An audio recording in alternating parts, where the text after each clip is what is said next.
try this one out about right here. Oh, maybe a little more centered, maybe not.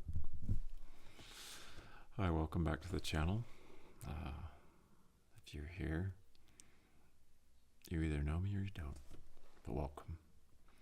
My name's Dallas, and on this channel I've been documenting an experience that I'm having with a large-scale installation project with the city that I live in, Salt Lake City.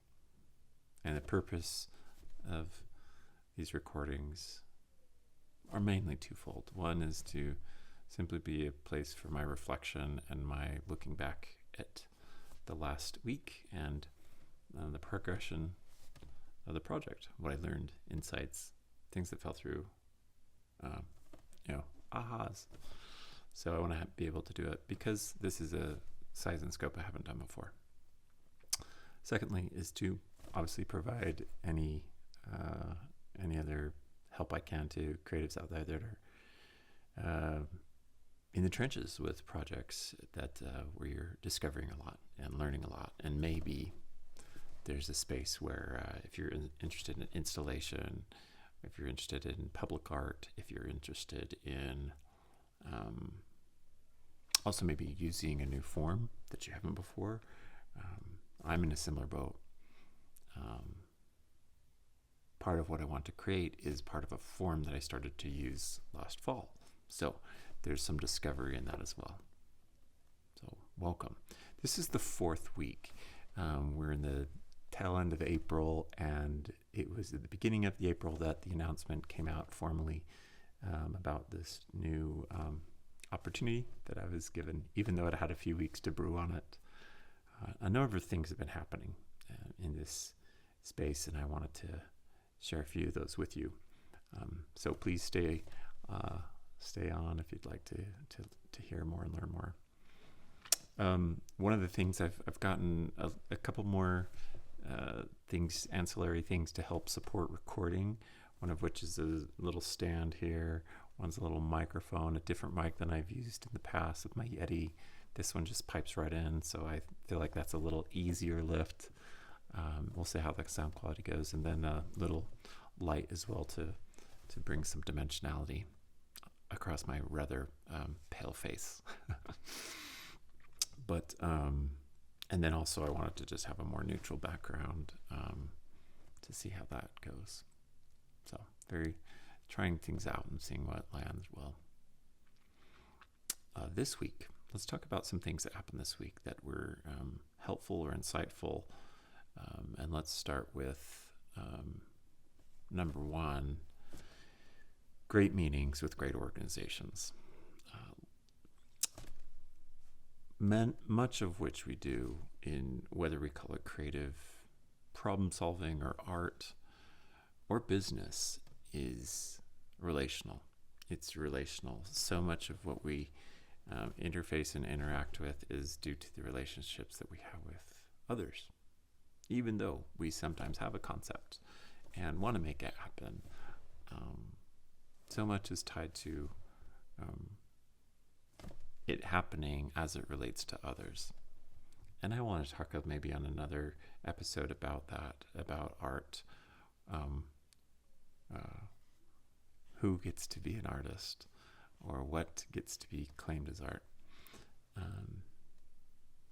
That's the backstory to say the reason I was able to get a couple of these meetings with these great organizations is because I have been befriended by these people. Now that comes through years of living, years of engagement, years of going to events, years of, just walking up to people and saying, hey, I'm curious about you and I'd like to know more about you. Years of watching what they do and then congratulating them in the moment and saying, way to go, keep up the great work. I'll come to more of your functions or events.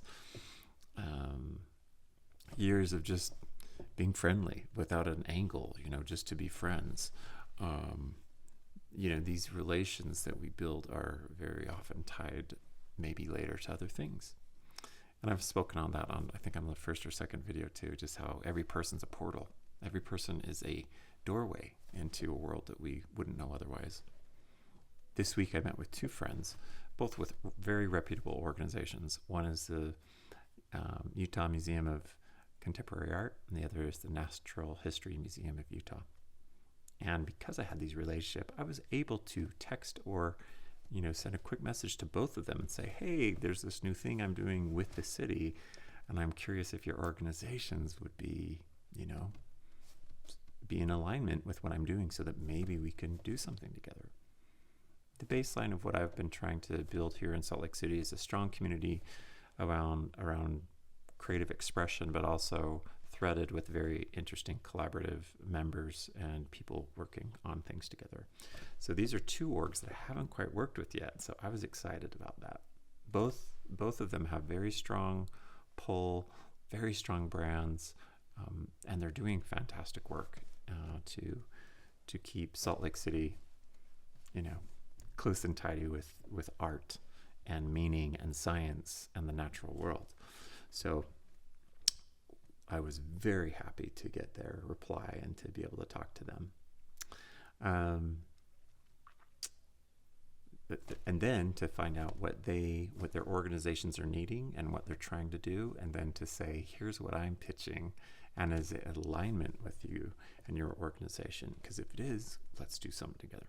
So that was just terrific. And also for me, I view these as the upper tier as far as well-funded, been around a long time, continue to pull in really interesting material, and they're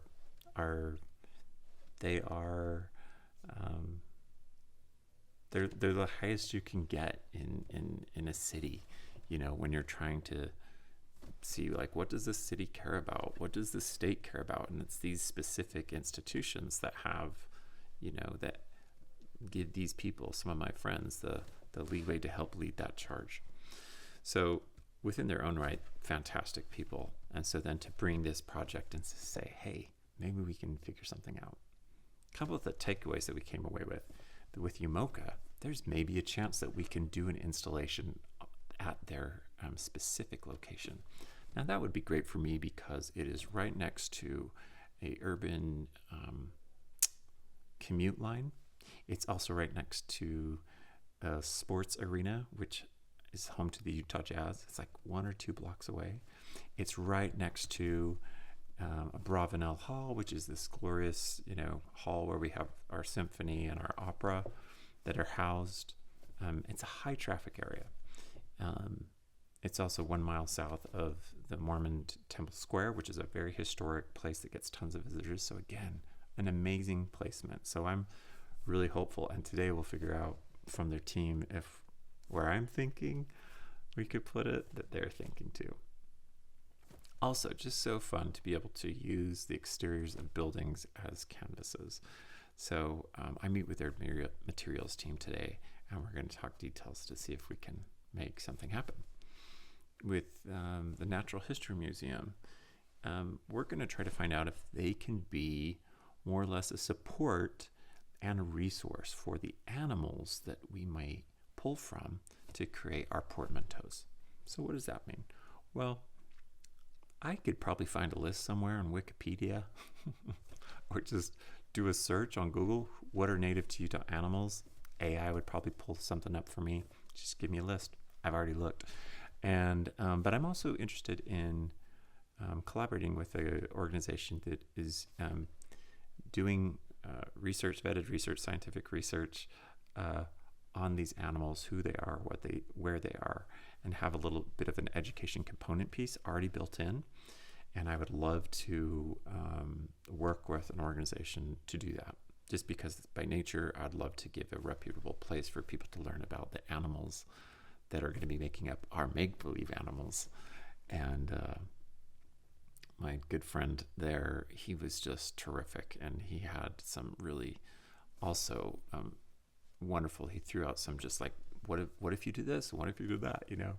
Each time I present my idea or my concept, I get some really good feedback from members of the community that help me possibly improve it or see it in a new lens, which is really, really terrific. So that's in the works, and so we'll see if that happens too. But at any level, it's just really good to have an opportunity to share your idea with other groups or orgs, and then see if there is an alignment. Because if there is a natural alignment, then wouldn't it be fun to figure something out? What else do we have going on? So that was some really great things. Another thing that I came back to is the potential of crowdfunding. Now, I've already been given a certain amount of money to initiate this project, but due to the size and scope that I want, I know that I want to bring in more money. Now, I have successfully designed and initiated a couple crowdfunding campaigns before, but it's been a hot second. So this week I looked at that again. So when I say hot second, I mean like 10 years ago. So it's been a while, or 6 and 10 years ago, I did some different campaigns. But so I reconsidered the platform again, and I decided to go with GoFundMe. So I looked at their what it takes to create a GoFundMe campaign. And since I've last looked, it looks like they have very well simplified the interface and made it very easy. So still though, I have to come up with imaging and wording, right, that help portray my idea and hopefully give a compelling reason for people to donate. This also very well lays into the areas of patronage. Like if people are going to become my patrons for the project, I have 4 tiers that I can't necessarily name on that site, and I feel like that's a little bit of a part that Kickstarter does better. This one doesn't. So you can't see tiers, or if you give this much, what might you get a prize or recognition. So I feel like that's a little bit of a drawback to this platform. But the positive is that the funds can go to arts organizations, and they don't pull as much of a profit or a percentage from the money made. Also, it's fast and easy, so I figure I'm gonna try that. I may consider looking back at Kickstarter though, as I'm just trying to figure this out, because I had my biggest funded campaign on Kickstarter, and so by nature of that one being most successful, the most money, it might behoove me and be strategic to do another Kickstarter video. So I'm going to, again, examine Kickstarter, but this week I began to scratch and look at that again. Crowdfunding campaigns can be very compelling, right? Because you get to control the voice, the videos, the narratives, and then it obviously gives a link so that people can actively give pretty quickly. The social media campaign that no one else is doing, right? This is my project, so and then due to just the sheer amount of funding needed to create large-scale things and install that is a sizable desire to create one, because you also want to allow people to buy in and people to opportunity to help out with what you're doing, and I believe in it a ton. So that's really great. Another big thing, the third thing that I'll share this week that was really important, and it just happened today actually, is I was walking downtown. Usually on my I walk the city a few times a day, but as I came to just a very regular stop, there was a big what do you call them? Platform that goes up and down. Well, someone was installing lettering on a building, for a sign for a restaurant, and I got so excited because it's exactly like I would love one of those scissor lifts, and just the fact he's attaching it to the brick of this building immediately. So I stopped him. And he came down and we talked for a bit. He gave me his card, and he had some very helpful information that actually I would be getting to but because I just sat and talked with him, because he is a sign installer, he immediately was like, oh, let me tell you about this. And oh yeah, I've been installing stuff on buildings for years. Here's this what you check out. My main takeaway is getting in touch with the city planner regarding signage, because and that's probably natural, of course, just like deductive reasoning, but due to the fact that we're putting these big pieces on buildings, you know, there's engineering curiosities, right? How stable is it? You know, depending on the material it goes into, what's that? So I've already assumed we were going to have to problem solve for that. But just talking to this sign maker, he immediately told me, he's like, well, people call me all the time, and then I kind of help them through that process. But every city has some rules about it, and you can take a look. And so today I was Googling that, you know, City of Salt Lake signage code, because I'm trying to, and then I'm reaching out again to people I know. Who do we know that's is a city planner that can help with this? So this is another space that as the project unfolds, sometimes something comes up as you're recognizing, okay, now we have to problem solve for this. So I'm excited to figure out what that means. He also gave me his hourly rate. I said, you know, just how much does this cost? You know, for you to come here and drive this thing and put it up and install it. And my piece would have been less complicated than this one, but he gave me that too. So then again, it gets in my head as far as budget, and if I needed to hire someone like this, what would it be costing me? So the caveat I'll say to that, right? Today I saw someone who is doing what I know I needed to do or will do, either myself or my team, or I have to hire someone to install these things. Now I'm designing, I'm painting them, I'm doing a lot of the finishing touches. I'm not cutting it out by hand because I have a team member who's got an incredible saw that's going to CDC this thing, all these pieces. But again, this is a space where it's like, oh yeah, this is going to require more money than I'm probably even already thinking. So I'm sure glad I stopped. And he was super friendly. Like, of course, he was like, yeah, here's my card. Call me if you have more questions. Also, let me know if you have any, if you wanted to hire me or this at some point. And then he also had some really inside info about, like, well, you know, he was pointing around. I showed him a place while I was sitting there. I was like, I'm thinking of that place. And he immediately was like, that one would probably be pretty tough to get to. So just on the street, talking back and forth, we had a really good exchange. So what do we do then, right? Like, you stop and you talk to people. You stop and you ask questions. You stop and you say, hey, I'm trying to figure out about this. It looks like you know something about this. Can you tell me more?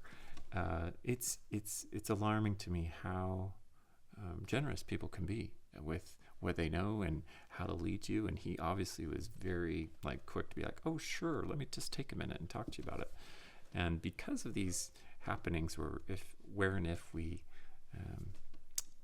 are friendly and reach out to people, there's, I think 95% of the time they're going to be friendly in return and reply, especially with something that they know about. So,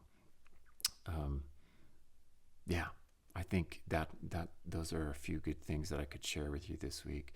Other just very surface that I won't dive into, but I've improved my website some more. I've had a number of great meetings with people, and I have a number next week. And so hopefully, as May comes into being, we'll get our first installments of money that we can start purchasing the material, and we can start finding the kids to create this art with. So let me know if you have any comments or questions about anything that I've talked about that you're interested in, or you're just welcome to go back to any of the other videos. But thanks for taking some time with me, and thanks for taking some interest in what I'm doing. And I hope on some level that this helps and supports you in a way. And yeah, until next time, I will sign off for now and see you again soon. All right, take care.